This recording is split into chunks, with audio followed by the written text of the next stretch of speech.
proses yang curang Ya. menghasilkan hasil yang curang Ya. itu punya dampak yang besar untuk melestarikan kecurangan. Ya.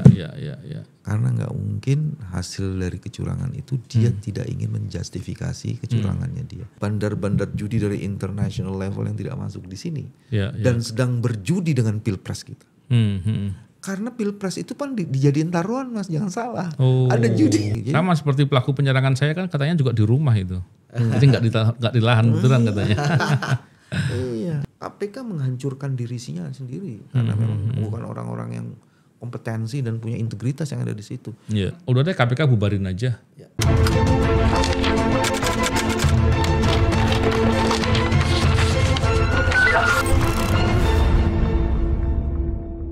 Bismillahirrahmanirrahim. Assalamualaikum warahmatullahi wabarakatuh. Salam integritas. Alhamdulillah berbincang kembali di podcast ini. Tentunya di bulan Ramadan ini kita mengucapkan selamat beribadah di bulan Ramadan bagi yang melaksanakan ibadah di bulan Ramadan. Terima kasih kesempatannya Pak Bambang Wijayanto dan Mas Yudi Purnomo Harahap. Kita kali ini ingin membincangkan mengenai masa depan pemberantasan korupsi di Indonesia. Ya, karena kita sangat pantas untuk khawatir di mana kondisi sekarang KPK-nya seperti ya kita lihat di berita-berita lah, sangat memprihatinkan. Komitmen pemberantasan korupsi dari negara, dari pemerintah tidak terlalu terlihat lah, samar-samar barangkali. Dan cenderung ada seperti arah-arahnya lah, seperti KPK-nya seperti mau dihilangkan sekalian. Itu pembahasan itu banyak disampaikan oleh banyak orang. Kalau Yudi kan ada ketua wadah pegawai periode berapa? Tahun berapa ya? 2018-2021 Bang. 2021. Sampai sekarang harusnya. Sampai sekarang. Ya, makanya saya mau bilang ketua wadah pegawai abadi. Kayak apa namanya? Gunung es Bang. Walaupun sekarang udah mencair ya. Global warming. Kalau melihat kondisi KPK, kan tentunya kawan-kawan di internal KPK banyak yang menyampaikan itu. Betul. Sampai sekarang pun saya sering mendengar keluhan dari kawan-kawan di internal KPK. Kalau pandangan Yudi dengan kondisi KPK sekarang ini, kira-kira apa yang akan terjadi ke depan? Ya pertama kan tentu KPK akan mudah diapain aja. Itu yang pertama Bang. Ya. Kemudian yang kedua tentu kita harus melihat dari perspektif sejarah ya. Ya. Ketika KPK itu berdiri, dia akan punya 3 modal dasar Bang. Yang pertama adalah lembaganya, yang mempunyai kewenangan kuat memberantas korupsi. Kemudian pegawai dan pimpinannya, yang berintegritas. Betul. Ya, kemudian yang terakhir dukungan masyarakat. Nah, sejarah sudah menguji KPK Bang, bukan hanya saat ini. Ujian kepada lembaga sudah berulang kali, ya. Coba untuk diperadilankan, coba untuk diuji di MK, mungkin belasan kali ada orang menguji terkait dengan undang-undang KPK, ya. Kemudian tapi semua gagal, ya. Kemudian ada upaya lagi terhadap lembaga KPK dengan dulu ada hak angket kan sekarang lagi ramai hak angket. Juga dulu udah ada di KPK kan. Dulu sebenarnya berkali-kali gagal akhirnya berhasil juga hak angket. Dan akhirnya puncaknya untuk kelembagaan terjadilah revisi undang-undang KPK. Selesailah KPK, lemah. Itu yang pertama. Kemudian yang kedua, pegawai dan pimpinannya, Bang. Ya, pegawai dan pimpinannya ya berintegritas jelas, menangani kasus korupsi totalitas dan bekerja bukan sekedar gajian tapi pengabdian. Diuji dengan misalnya pimpinan, ya kita ingat dulu ada cicak buaya jilid 1, dikriminalisasi lah ya. Jilid 2, pegawainya pun dikriminalisasi, ya kan, masuk abang berkali-kali gitu kan, dan pegawai yang lain, ya baik yang terekspos publik maupun yang tidak gitu kan, banyak lah. Termasuk gitu kan, Pak BW juga. Termasuk Pak BW kan, lagi nganterin anak sekolah gitu kan, kemudian diajak main, diajak main. Nah kemudian tapi mampu bertahan Bang. Karena ada yang ketiga Bang, dukungan publik. Iya, iya, nah, walaupun sistem KPK sudah bagus ya tentu ada pimpinan, ada pegawai KPK ya yang bermasalah adalah. Tapi kan publik waktu itu melihat KPK ya berhasil menyelesaikan masalahnya sendiri. Iya, iya, iya. Ya, masalah internal ada penyidik yang korup misalnya. Waktu itu ada satu Bang ya waktu di awal ya. Ditangani, cepat, dipenjarakan. Ada yang melanggar etik, pecat. No mercy, tidak ampun. Sehingga publik pun ketika terjadi kriminalisasi kepada KPK, serangan kepada KPK, upaya untuk melemahkan KPK berdiri. Ya. Tapi kemudian ini kan berbanding terbalik ketika saat ini Bang. Kita lihat pertama ya lembaga KPK-nya sudah direvisi kewenangan-kewenangannya, tugas-tugasnya dan sebagainya melalui Undang-Undang 19 tahun 2019. Yang kedua, pimpinannya dipilih yang bermasalah. Banyak berbuat korupsi lagi malah ya. Dan sekarang bermasalah lagi. Dan kemarin saya lihat beberapa kali pansel ada di TV gitu kan yang memilih pimpinan sekarang lebih pada curhat gitu kan. Loh, padahal kita udah teriak dulu, "Woi, orang-orang ini bermasalah, woi." Ya kan? Pura-pura lupa itu ya. Itulah, ya kan? Kemudian yang ketiga, ya kita lihat pegawainya dari kultur formil, lega formil wajarnya diubah jadi pegawai KPK yang independen, yang hanya kalau kita bicara sekarang bahasa tegak lurus kepada KPK, sekarang berubah, ya akhirnya jadi ASN. Kemudian terjadi permasalahan korupsi yang ternyata tidak mampu ditanggulangi, yang akhirnya malah bukannya masalah itu selesai, ya kan? Malah yang terjadi adalah makin ada gimmick minta maaf lah, yang kemudian masa kaget loh kok minta maaf. Ini kan sebenarnya bisa dikelola lah oleh KPK. Misalnya dipidanakan dulu gitu kan, baru nanti etiknya walaupun minta maaf tapi pidananya itu udah ada yang berat gitu kan. Ini kan ya banyak lah permasalahan kan. Kemudian yang terakhir adalah ketika pimpinan KPK yaitu ketuanya menjadi tersangka kasus korupsi. Ini kan semua ada core KPK Bang. Termasuk kemarin si Aslen gitu kan yang menjadi tersangka kasus perjalanan dinas gitu. Bayangin Bang, ketika perjalanan dinas saja dikorupsi Bang. Kayak saking ininya, padahal perjalanan dinas kan buat operasional, jumlahnya nggak seberapa, dan itu akumulasi banyak, akumulasi banyak gitu Bang. Artinya ketika dia mulai melirik, kan uang perjalanan dinas, yang uang negara jelas ya Bang, ini kan ada yang koslet di dalam pemikirannya kok bisa gitu kan, dan kemudian akhirnya yang terjadi adalah dua kasus Rutan dan kasus Aslen ini, itu kan semuanya harusnya sistem KPK bagus Bang, sistem di Rutan, sistem di perjalanan dinas, tapi ternyata begitu mudah dihancurkan. Kalau yang perjalanan dinas sampai saat ini ya infonya kan Aslen masih bermain sendiri ya. Oke, tapi kalau yang Rutan kita tahu itu adalah komplotan. Nah sekarang yang menarik Bang ya, ketika misalnya KPK menghadapi masalah, publik sudah tidak lagi ada di KPK Bang. Saya melihat di sosmed, udah biarin aja, gitu kan? Ya kayak misalnya gini, kayak itu satu terjadinya kan tadi ada yang minta maaf kemarin ya, udah minta maaf terbuka, tapi ternyata hanya internal kan, terbuka untuk internal. Publik membandingkan, wah saya kerja di swasta ini, ngambil makanan aja gitu kan, sisa yang harusnya dibuang SOP-nya langsung dipecat. Atau kemudian saya baca lagi ada yang masalah apa lagi yang istilahnya receh gitu, tapi justru kan etik di sana lebih tinggi.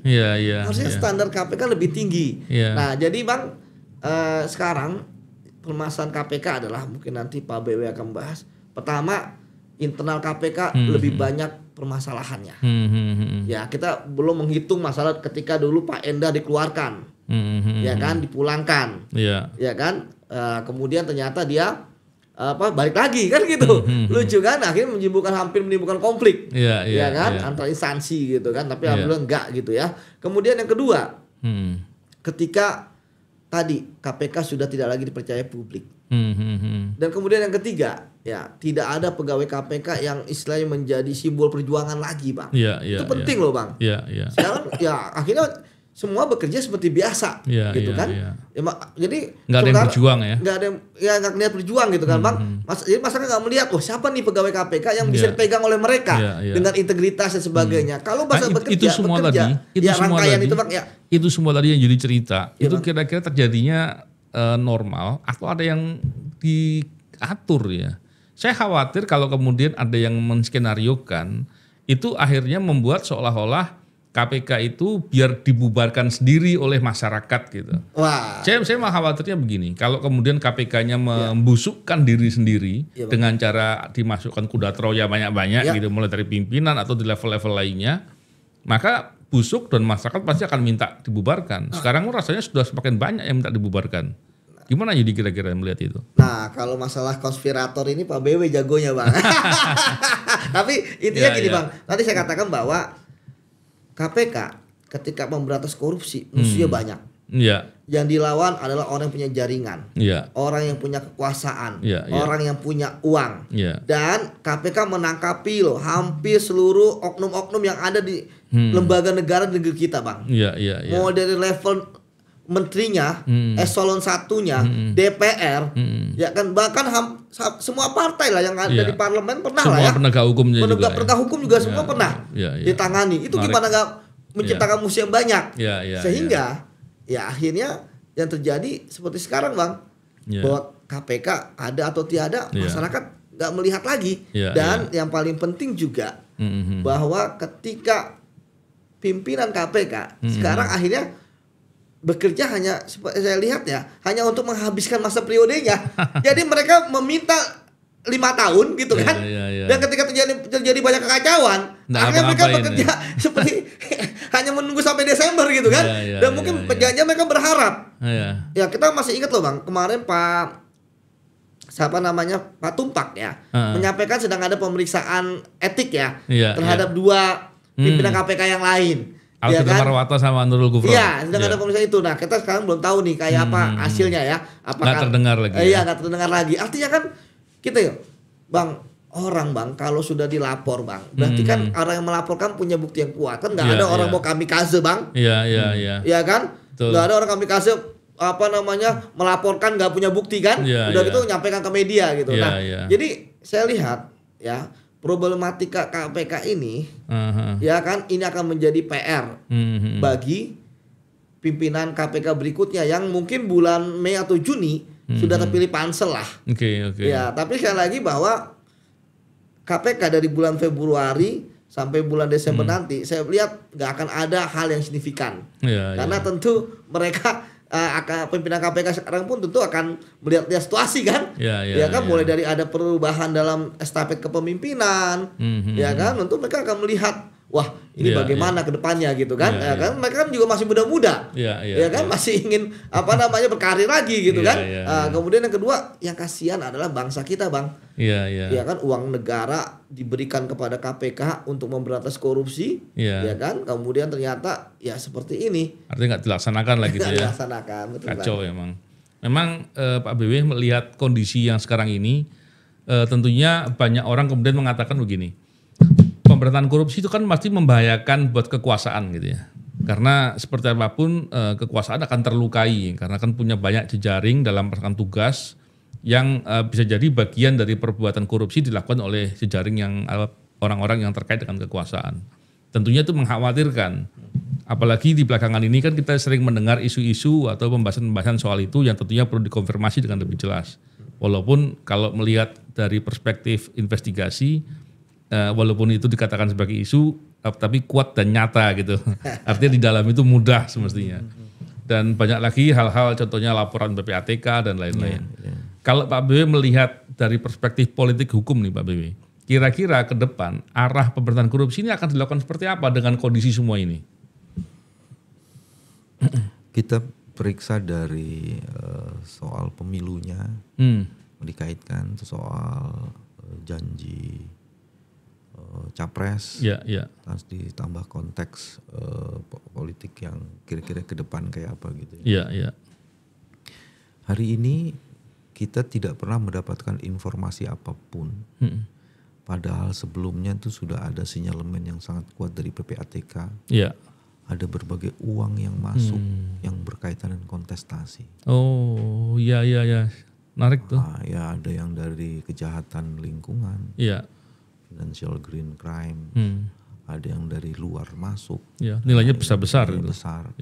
Belum lagi kemudian ada informasi-informasi kejahatan-kejahatan seperti judi, narkoba itu juga menyumbang.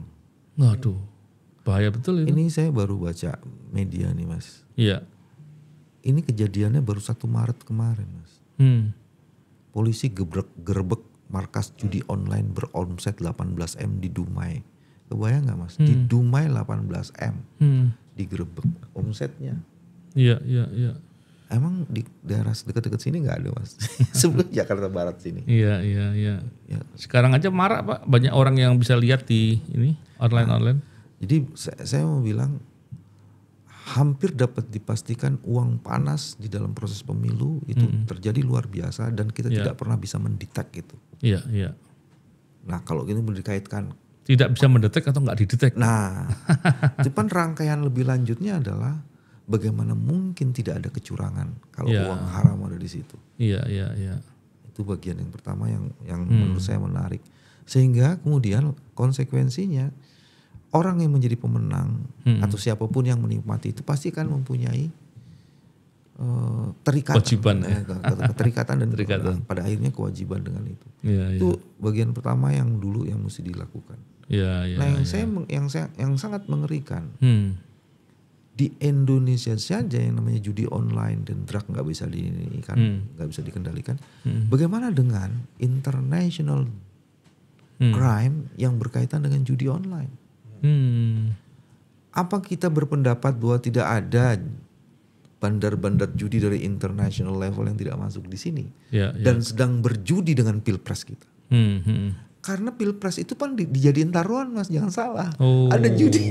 Iya. Gak kepikiran saya. Walaupun katanya Menteri Infocom sudah di take down, lo percaya tuh? Udah di take down semuanya. Jadi kalau kemarin itu ada yang di pur dong Bang. Pur 1, pur 2, pur 3 Pak. Selama ini pembincangan kita mengenai komposisi angka itu hanya soal teknologi yang nggak beres. Iya. Kan kalau pakai beberapa orang, sama Koko Denis kan mengatakan itu sudah diatur. Emang nggak ada yang ngatur tuh angka itu. Kita nggak pernah memperbincangkan itu. Iya betul. Kalau saya kok kayaknya ya. Jangan-jangan itu ada kaitannya juga itu angka-angka itu bukan sejarah kesalahan si rekap atau ada yang disebut dengan sistem algoritma yang sudah diset. Tapi jangan-jangan itu ada angka taruhan di situ. Oh, betul juga ya. Nah, itu. Nah, kalau dari situ kemudian baru dikaitkan bagaimana dengan visi misi dan standing position KPK ke depan. Nah, itu baru dikaitkan ke situ. Iya. Saya tidak ingin menjelekkan pasangan, cuman kita tahu, Mas. Isu yang diangkat dan korupsi sangat besar sekali adalah di Departemen Pertahanan. Iya. Pernah kita bahas juga di sini, Pak. Iya. Saya mau mengatakan itu. Janji untuk menguatkan KPK ini akan diuji dalam 1 tahun pemerintahan ke depan. Itu kan artinya kalau mau menguatkan KPK, kira-kira lah seluruh tantangan atau indikasi korupsi sebelumnya itu akan dibongkar kan. Termasuk di Departemen Pertahanan kan misalnya. Iya. Apa yakin KPK mau diperkuat dalam situasi kayak gitu? Iya. Dikasih konteks politik itu. Ada bandar judi di situ yang tidak kepengen bahwa urusan gratifikasi, suap menyuap itu terjadi. Ada berbagai sektor korupsi. Kita masih ingat ada food estate. Jadi kalau saya melihat dalam konteks itu KPK. Rawan, apalagi pakai analisisnya Yudi. KPK sedang ada kamikaze, karena ada kuda Troya di situ. Dia dihancurkan karena ada agents yang disusupkan di situ. Kemudian dia busuk sendiri, analisisnya novel. Dengan gitu nanti legitimasi untuk menghancurkan jadi lebih. Nah itu yang permintaan masyarakat. Gitu ya. Seolah-olah permintaan. Karena kan kekuatan KPK di berbagai negara dunia itu kan sebenarnya 3 Mas. Kita sebutnya ACA ya gitu ya. Anti Corruption Agency. Pakai bahasanya ACA kalau bahasanya India. 1, tidak ada lembaga seperti KPK yang kuat kalau political will dari kekuasaan the number ones of the governments itu mendukung, tidak ada. Terus kedua, dia harus mendapatkan dukungan dari partisipasi publik yang luas. Dalam konteks sejarah gerakan anti korupsi di Indonesia, hampir seluruh lembaga anti korupsi yang dibentuk itu hilang, mustah dan dibinasakan. Kalau mau dibilang dimusnahkan, karena apa? Dia tidak ditopang oleh kekuatan publik. Nah di KPK baru satu-satunya undang-undang yang menyatakan bahwa dia harus bertanggung jawab kepada publik. Yang disebut dengan pemberantasan korupsi itu adalah penyelidikan dan pelibatan partisipasi publik, itu baru ada undang-undang KPK. Dan kemudian ada aturan khusus partisipasi publik mengenai ini, itu ada di undang-undang KPK sebenarnya. Tapi itu kehilangan dasar legitimasi. Secara legalitas ada, legitimasinya nggak ada. Karena KPK kemudian dalam kepemimpinan yang sekarang ini tidak sungguh-sungguh mengkonsolidasi kekuatan publik. Walaupun yang terakhir katanya Pak Nawawi ingin mencoba berkomunikasi dengan publik lagi. Tapi itu kan dampak yang luar biasa dari zamannya Pak Firly itu belum bisa disembuhkan. Nah itu bagian yang kedua, jadi partisipasi publik. Nah, baru yang ketiga yang sekarang kita sedang diskusikan terus-menerus itu. KPK menghancurkan dirinya sendiri karena memang bukan orang-orang yang kompetensi dan punya integritas yang ada di situ. Kalau tiga ini nggak ada, selesai. Sekarang KPK yang mana yang masih ada? Political will, question. Partisipasi publik, pertanyaan besar. Integritas dan kompetensi, masalah. Jadi sebenarnya dasar untuk pemusnahan tuh udah cukup, udah cukup. Ditambah dengan revisi undang-undang kejaksaan ini seperti apa kita belum tahu, dan ada beberapa pengembangan dari fungsi-fungsi di kepolisian yang akan menambah fungsi untuk masalah pemberantasan korupsi. Itu menggantikan tugas-tugas KPK sebagian. Ini yang menarik gini Mas, jangan lihat undang-undang kejaksaan, undang-undang kepolisian dan undang-undang KPK itu dalam konteks untuk penegakan hukum. Tapi harus dilihat juga ini konteks, tadi kan Mas Novel selalu ngomong saya politik hukum. Ada yang namanya politik penegakan hukum Mas. Dalam politik penegakan hukum kontrol terhadap lembaga-lembaga ini menjadi penting. Iya kan? Nah kalau kemudian satu lembaganya dilemahkan, kedua dia bisa dikontrol, maka kemudian dia bisa dipakai sebagai alat. Oh iya juga ya Pak ya. Jadi ini penguatan atau pelemahan? Dan itu terjadi Pak. Karena beberapa waktu terakhir yang dibincangkan di beberapa diskusi-diskusi dan bahkan di media-media investigasi, itu ada beberapa orang yang diduga punya masalah hukum dan kemudian disandra dengan masalah hukum itu, termasuk ada di KPK. Mereka bersekutu untuk menyusun. Karena di politik penegakan hukum kan bukan hanya sekedar politik hukum membuat kebijakannya, tapi melaksanakan penegakan hukum itu ada politik penegakan hukumnya. Kalau kemudian penguasanya tidak berkenan, nggak jalan barang itu. Tapi si penguasa ini juga harus punya grip untuk kontrol itu kan. Nah, disitulah kemudian proses itu terjadi. Nah itu yang mengerikan di situ sebenarnya. Betul-betul mengerikan sekali nih Pak. Terus kalau melihat dengan kondisi begini, sebagaimana kompleksnya problem yang ada nih, banyak orang yang mengatakan udah deh KPK bubarin aja. Ya memang setelah revisi undang-undang KPK sebetulnya cukup banyak yang bicara begitu ya. Tapi dengan kondisi sekarang ini mestinya akan lebih banyak lagi gitu. Kalau Yudi pandangannya gimana? Ya Bang, tentu banyak analisis ya. Kita mau pakai analisis hukum, analisis intelijen. Intelijen.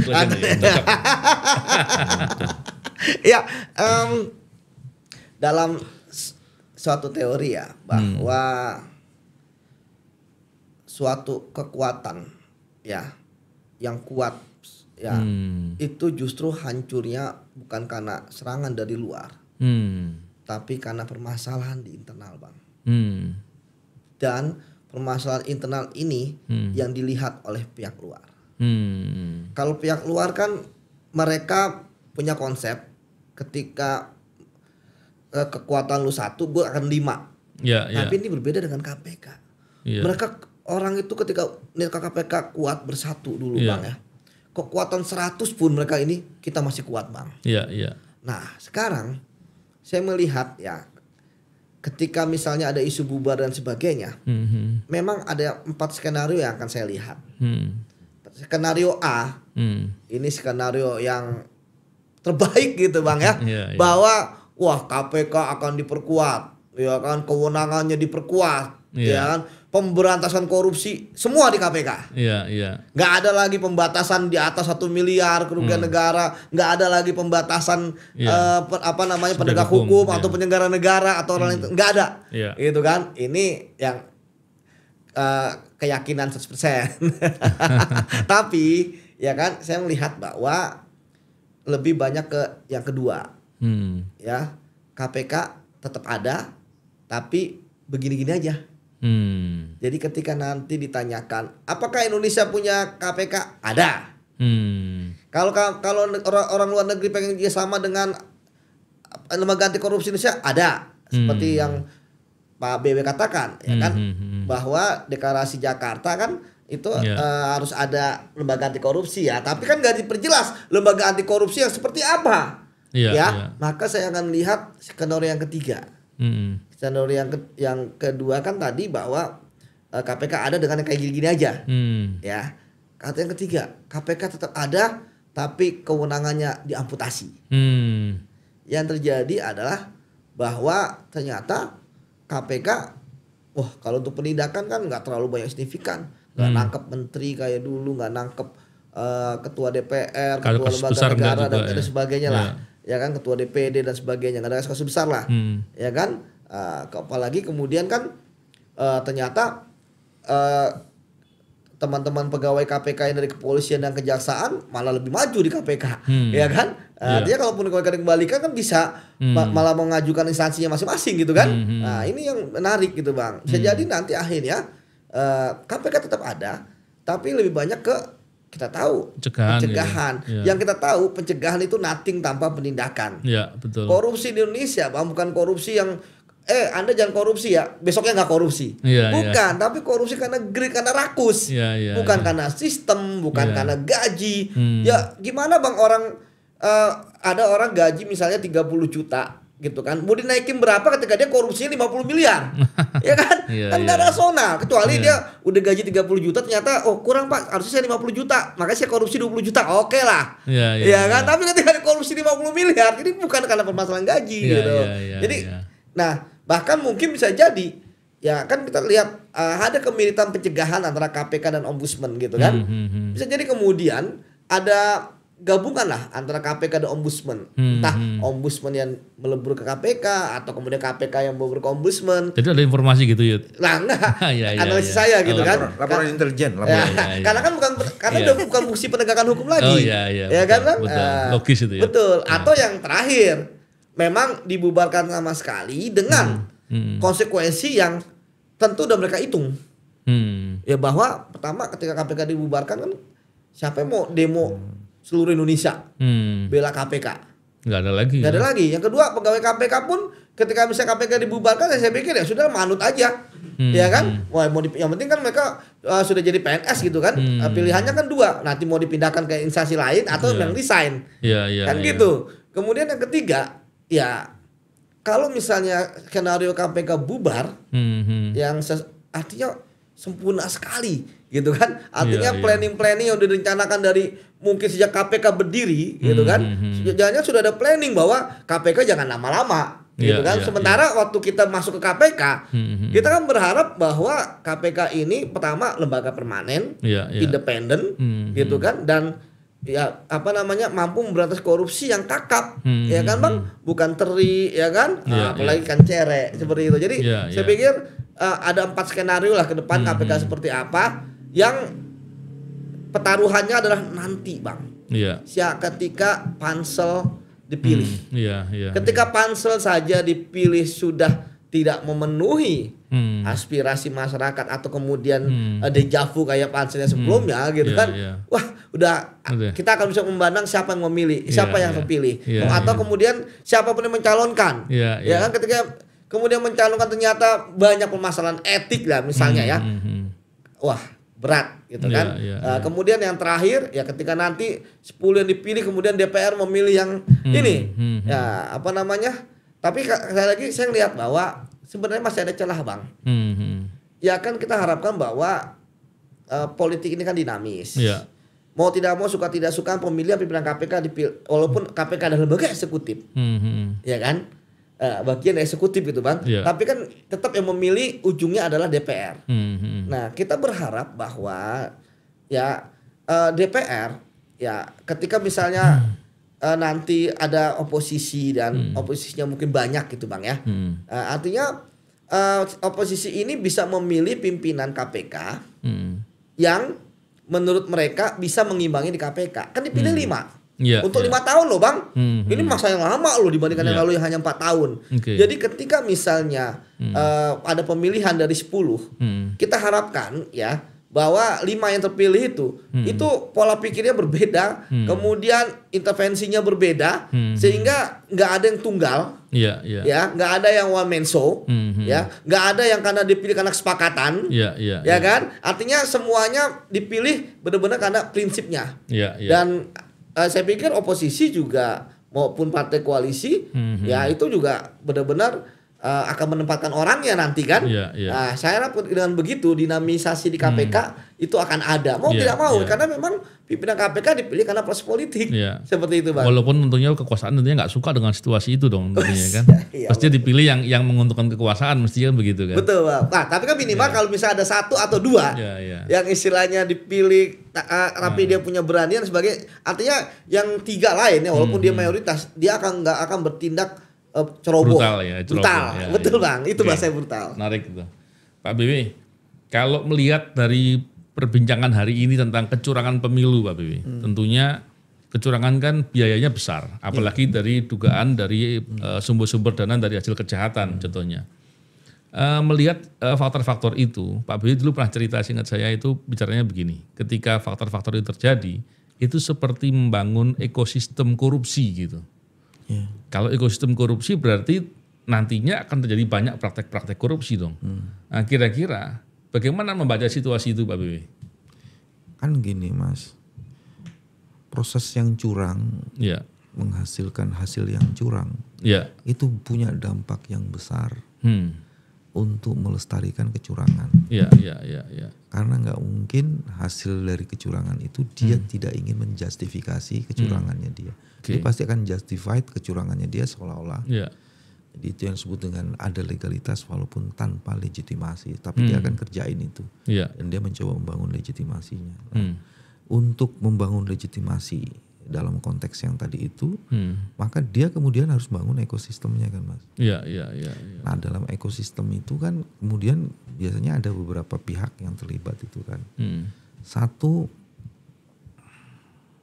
kebijakan-kebijakan harus di tangan sehingga kemudian setiap keinginan yang dilakukan tuh justified dalam tanda petik itu. Jadi dia harus menguasai itu. Di kawasan itu artinya harus ada orang-orang yang ditempatkan di lembaga-lembaga yang memang punya otoritas untuk mengatur kebijakan. Satu itu. Terus yang kedua, dia akan mempunyai shadow of authority. Dalam shadow itu ada ruang gelap di mana jual beli dan transaksi kewenangan itu terjadi di situ. Tapi dengan harga, dengan modus, dengan tingkat ketertutupan yang semakin tinggi. Nah, itu ada tuh windownya sebagai windownya sebagai etalase bahwa dilakukan penegakan hukum dibuat Mas. Tapi ruang gelapnya juga ada gitu. Dan itu akan menjadi rahasia publik. Jadi publik ya sudah kalau lo mau pakai ruang yang terang itu, etalase itu bisa. Cuman ya sudah lo nggak bisa ngapa-ngapain. Tapi kalau mau ada transaksi ada di ruang gelap ini. Dan kemudian ada orang-orangnya di situ. Nah biasanya kalau ini ada penciptaan itu. Nah kalau ada penciptaan itu kan kemudian ada broker, ada trader, ada maklar. Itu kerja tuh dua. Ekosistem itu jadi. Ekosistem. Jadi di lembaga itu sendiri transaksi atau pasar gelap. Ketidakadilan untuk keadilan itu terjadi di situ di kebijakan. Terus udah gitu kan ada lembaga yang memang punya fungsi kan orang-orangnya dipilih. Ya ini kan ada panitia seleksi ditentukan oleh pusat kekuasaan. Nah ini juga kan harus dipastikan bahwa orang-orang yang masuk di situ adalah orang-orang yang memang sudah dapat sertifikasi. Dia ORCID. Orang kita, Ordal. Iya dong. Orchid benar saya. Mas Novel ingat nggak dulu di Mahkamah Agung itu kan waktu Sekjen Mahkamah Agung ketangkep kan baru terbongkar tuh isu. Oh ternyata dia yang menjadi penghubung dengan DPR. Betul. Untuk memastikan bahwa hakim-hakim agung tertentu memang bisa lolos, yang ini nggak bisa lolos. Karena yang ini bisa diatur, yang sini nggak tahu aturan tidak bisa diatur. Dulu ada informasi seperti itu. Nah itu akan terjadi lagi model kayak gitu. Nah, bahaya sekali Pak. Iya. Dan kalau proses penegakan hukum kan itu kan mulai dari penyelidikan, penyidikan, penuntutan sampai di LP. Itu berarti harus ada sistemnya lagi tuh Mas di situ Mas. Iya. Tadi Yudi bilang soal kita suka melupakan lembaga pemasyarakatan. Tapi itu adalah ujung dari seluruh proses. Iya. Nah kalau ujungnya kita bisa beli, proses yang mahal ini nggak akan ada gunanya di ujung ini. Iya. Karena saya bisa membeli sistem di LP itu. Iya. LP itu gelap loh Mas. Iya. Dia bisa terjadi kayak gitu kan. Iya. Kalau kita tidak membangun LP yang bagus, sistem yang bagus, akhirnya cuma ujungnya. Kamu seolah-olah ditahan. Seperti kemarin kan ada pertanyaan, Sambo ada di mana Sambo? Sambo ada di toko-toko. Kalau Sambo ada di mana? Kan ada terus ada sinyalemen macam-macam kan. Dari siapa tuh namanya tuh? Ada lawyer yang diadili kan. Terus walaupun dilawan macam-macam, tetapi terus kita tidak pernah diperlihatkan Sambo itu ada di mana sekarang? Iya. Teddy Minahasa ada di mana? Misalnya ada pertanyaan gitu. Teddy Minahasa itu korban atau apa gitu ya? Iya. Ada yang kayak gitu. Sama seperti pelaku penyerangan saya kan katanya juga di rumah itu. Jadi nggak di lahan beneran katanya. Iya. Jadi kacau betul itu. Nah itu yang terjadi. Nah, akhirnya adalah ketidakpercayaan publik, trust publik kepada kekuasaan pemerintahan itu semakin merosot. Dan biaya perbaikan itu mahal sekali. Iya. Nah sebenarnya sekarang bagus kita lanjutkan apa yang mesti dilakukan dalam situasi yang sangat kritikal seperti itu. Betul. Satu bagaimana menurut saya mudah-mudahan podcastnya Mas Novel ini bisa menjadi satu sound system, amplifier yang bisa membangun awareness dari publik, kesadaran ini ada masalah besar di depan kita. Iya. Tidak akan mungkin ada perubahan tanpa kesadaran. Betul. Jadi membongkar kesadaran itu menjadi sesuatu, memberikan signal ada masalah nih, itu menjadi sesuatu. Iya. Nah tapi kan itu tidak cukup, itu baru memberi warning. Nah terus kita harus ngajak teman-teman memetakan masalah-masalah yang tadi dikemukakan tuh gimana sih? Dalam jangka pendek apa yang mesti dilakukan? Misalnya apa yang bisa kita lakukan untuk membantu KPK kalau memang KPK mau dibangun itu? Pak Nawawi, katanya dia mulai terbuka dan membuka diri. Nah sekarang ada nggak program-program untuk ya kan harus diuji bukan dari pernyataannya, tapi bukti konkretnya apa? Pelibatan partisipasi publiknya seperti apa? Bukan sekedar di penyuluhannya kan. Nah itu dulu kan ada program yang diajukan tuh. Kita akan memberikan reward yang ditinggikan. Untuk apa? Untuk mendorong lagi partisipasi publik. Dengan reward yang ditinggikan itu kemudian orang mau terlibat menjadi bagian dari proses itu. Diambil dari mana? Kerugian keuangan negara yang bisa dikembalikan. Nah itu kan salah satu strateginya. Atau kemudian membangun kompetensi lembaga-lembaga yang memang punya konsentrasi di bidang anti korupsi. Dikasihlah itu kewenangan pelatihan-pelatihan keahlian yang kepada ICW kepada lembaga-lembaga lain yang berkaitan dengan tugas-tugas pemberantasan korupsi, itu bukan mesti dilakukan tuh. Misalnya jangka pendeknya itu. Terus, atau membuat alternatif kebijakan yang ditujukan untuk tadi kan Yudi punya opsi-opsi itu. Opsinya kan nggak bisa diomongin aja, harus dirumusin. Opsi yang mau dipilih apa? Jadi konsolidasi opsi itu. Jadi dalam poin kedua ini kita harus memperkuat barisan. Dan kemudian membuat jaringan serta memproduksi gagasan yang siap untuk dieksekusi. Itu beberapa contohnya. Nah selebihnya itu Yudi udah tahu lah. Memang ini Pak ya, kalau melihat situasi ini semuanya pasti bergantung dengan bagaimana arah politik lah. Karena nggak mungkin bisa ada dibuat langkah kalau kebijakannya ternyata justru dilakukannya sebaliknya kan. Dan KPK pun sehebat-hebatnya pimpinannya kalau nggak didukung untuk bisa berbuat atau bekerja dengan benar, nggak mungkin juga bisa melakukan langkah yang baik kan gitu. Dan memang membincangkan ini panjang sekali ya Pak ya. Cuman sama panjangnya dengan perjalanan panjang memberantas korupsi di negeri ini lah gitu kurang lebih Pak. Dan tentunya dengan kondisi gelapnya masa depan pemberantasan korupsi di negeri ini, harapan itu tetap harus dibangun ya Pak BW. Dan menarik sekali tadi, barangkali para pemirsa kita bisa terus merawat untuk pemberantasan korupsi ini tetap harus dilakukan. Dan tidak terus kemudian justru praktek korupsinya yang aman-aman saja dan kemudian kita lama-lama permisif dengan perilaku korupsi. Dan itu dampaknya pasti merugikan kita semua. Dan sebisa mungkin kita bisa berkontribusi untuk membincangkan hal ini, mendiskusikan hal ini, dan menyampaikan kritik-kritik yang maksimal agar praktek pemberantasan korupsi itu bisa dilakukan dengan sungguh-sungguh di negeri ini, walaupun pasti akan merugikan kekuasaan. Terima kasih Pak BW, Mas Yudi. Semoga ini menjadi kebaikan. Amin. Salam integritas. Assalamualaikum warahmatullahi wabarakatuh. Waalaikumsalam warahmatullahi wabarakatuh.